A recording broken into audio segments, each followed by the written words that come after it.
Hey everyone, welcome to This Explainer. Today, we're diving deep into a fascinating chapter all about fundamental sports skills, and we're focusing on one seriously incredible game, badminton. Think of this session as, well, your very own digital coaching clinic. We aren't just going to sit here and read through a rule book. No, we're going to build a complete badminton player from the ground up. We'll look at the anatomy of a player, starting with basic physical movements, zooming right in on the hands and feet, and then finishing up with the mental resilience you need to truly master the court. All right, let's get into it. So, here's our syllabus for today. First, the basics of badminton. Then, mastering the racket grip, followed by fundamental footwork skills. After that, we'll hit drills and court activities, and finally wrap up with evaluating skills and mindset. Starting off with Section 1, the basics of badminton, fast-paced Olympic action. At its core, badminton is a really fun, wildly fast-paced sport. You play it with a racket and a shuttlecock, and you can play singles, which is just one-on-one, or doubles. The main goal? Well, it's pretty straightforward. You just have to hit that shuttlecock over the net and make it land in your opponent's court to score a point. It's basically a game of constant, non-stop motion and anticipation. Now, why should you even care about playing badminton? Well, the biggest takeaway from the source material is that badminton is an absolute total body workout.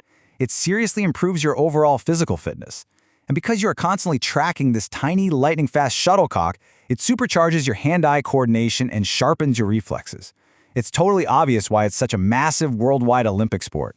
It demands real athleticism, but man, it rewards you with some incredible agility. Okay, zooming into the micro level, let's look at Section 2, mastering the racket grip. It's all in the hands. The chapter makes a really clear distinction between your stance, your initial stationary position, and your grip. Both are completely foundational to the game. We're going to focus heavily on the forehand grip here, mostly because your control on the court is literally dictated by this very specific hand positioning.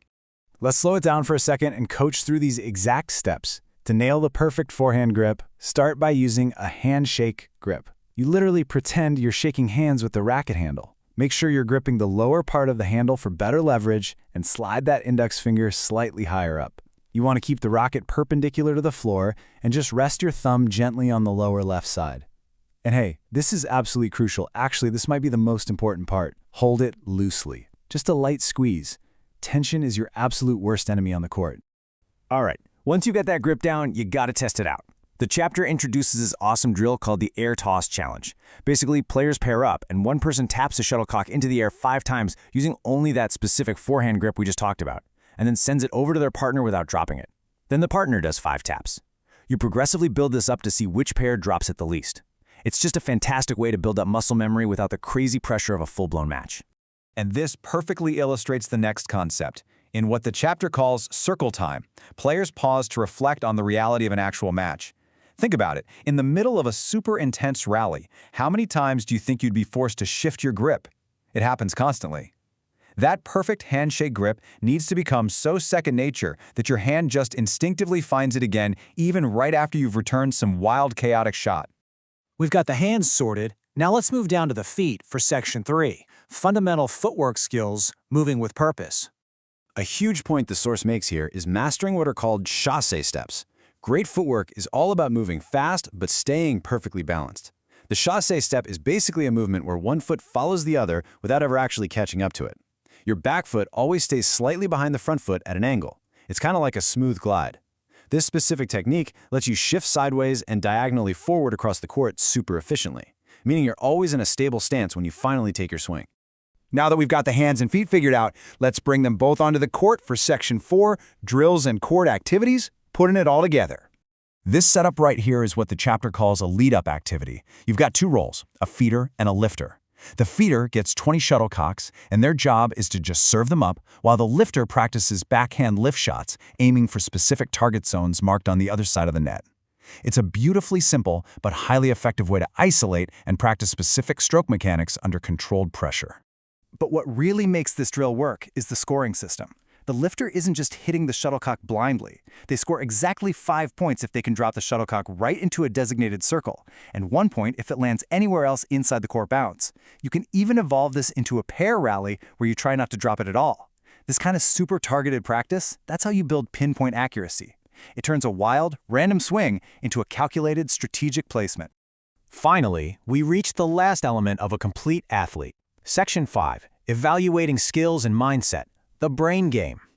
So, how does a player actually build competence over time? Well, the source provides this fantastic 1 to 5 progression rubric for technical evaluation. At level 1, a beginner might struggle with consistency, height, and the speed of their shots.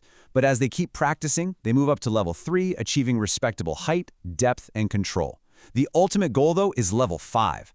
That's where a player confidently executes strong, accurate drives and intelligently uses strategically positioned lifts to constantly keep their opponent under pressure. It's a really clear roadmap from struggling newbie to absolute expert.